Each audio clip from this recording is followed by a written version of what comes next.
Former SU and NFL quarterback Don McPherson now joins Gomez and company thanks to Fellman Brothers Automotive on TK99 and TK105, the flagship station of Syracuse Orange football.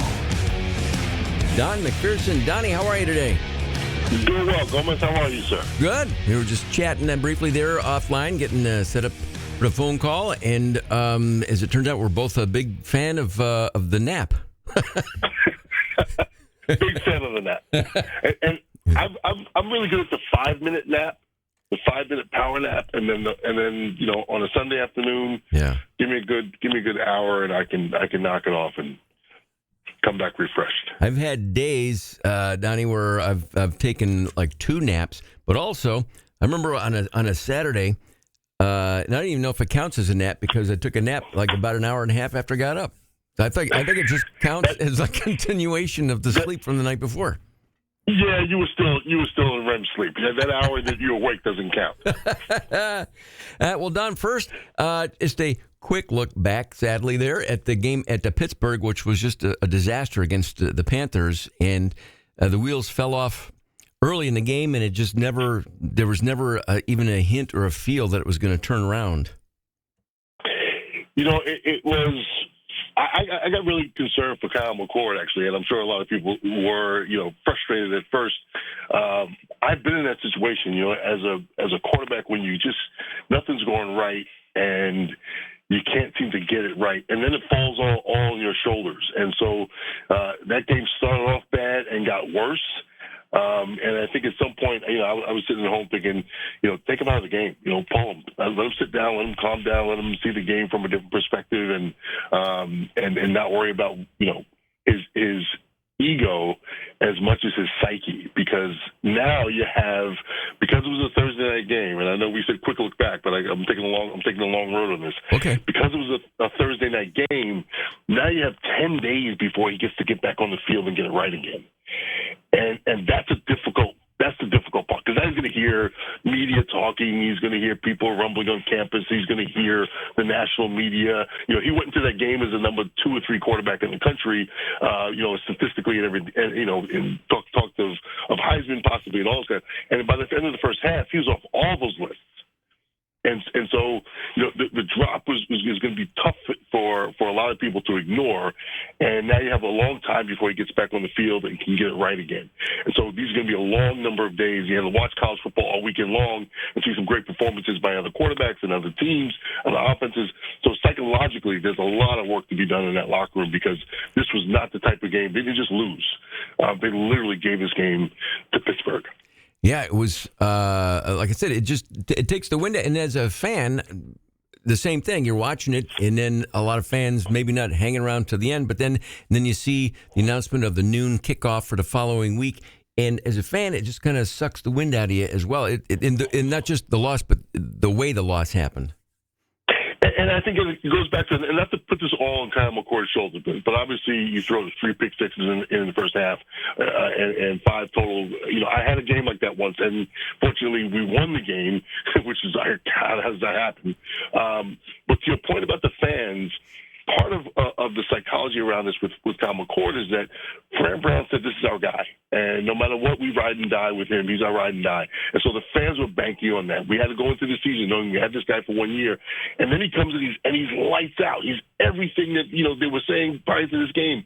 He was the best get in the transfer portal. He was the best pickup in the transfer portal in the country. And so for the Syracuse fans, who we haven't had a guy like this ever, we're riding with him, right? He's our ride and die. And just to see that happen for the fans, it's sort of that, here we go again, right? We had a couple of 6-0 starts over the last few years, and then we get to that 6-0 piece, and then we lose the game, and then the season kind of falls apart. And here's this deja vu all over again for a team that can't get past midseason without some sort of collapse. And unfortunately, that's what it felt like in that Pitt game. And then also, again, a slow start after a bye week. Let's eliminate the bye weeks, Donnie.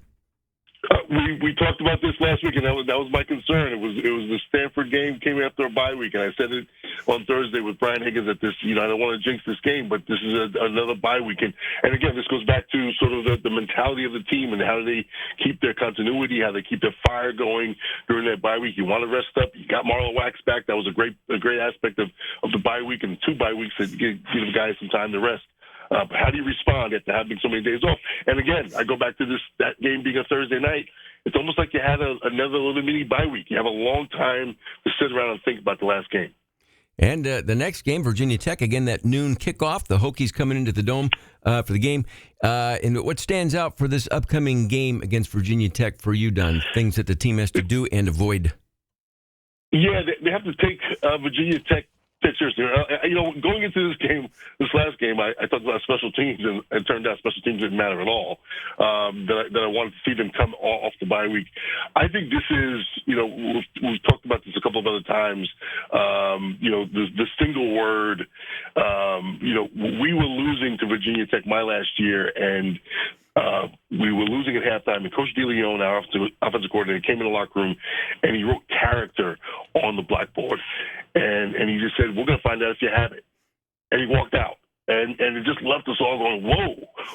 And so, I talked about, I can't remember what game it was earlier this year, a discipline game. I talked about a preparation game. What's the one thing? This is a character game. This is a very good Virginia Tech team. They're not as good as we thought they were coming into the season. We thought they were going to be a little better. But right now, they're after losing to Miami, they're on a 3-game win streak. Stanford, BC, and Georgia Tech. Pretty good wins coming into the Syracuse game. This is going to be a good competitive team. They run the football well. They're a strong defensive team. They've always been good on special teams at Virginia Tech. And so this has got to be a character game where they pull together as a team, taking a really bad, ugly loss, and pull together as a team to come back and show that they have the character to go down that stretch now. They need one more win, they get bowl eligible, and then they got a pretty good, decent stretch. I think, BC is tough. Cal, I think, is probably the best, worst team in the conference. UConn should be pretty easy, but then they got a strong finish with Miami. So they've got some games coming up that are going to be pretty tough, and this is going to be the character game where they bounce back from a really ugly loss. There's a question here in the stream chat for you, Don. Someone wondering what you're doing now, and do you make appearances, is the question, basically, because this person's dad would love to meet you. Well, I don't get out much. Every now and then you might find me at a Wegmans or Price Chopper or Spiro's or Cicero. You might find me at Spiro's and Cicero getting some cold cuts. But doing some work with New York State, with the Office for the Prevention of Domestic Violence and YMCA coming up, doing some work on the aspirational masculinity work that I've been doing for years. So I guess if anybody wants the chance meeting, you'll be appearing at Sparrows sporadically.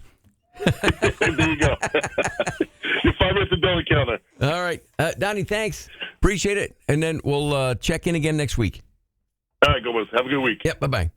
That is the Monday Morning Quarterback, Don McPherson, here every Monday on your flagship station for SU Football, TK 99 and TK 105.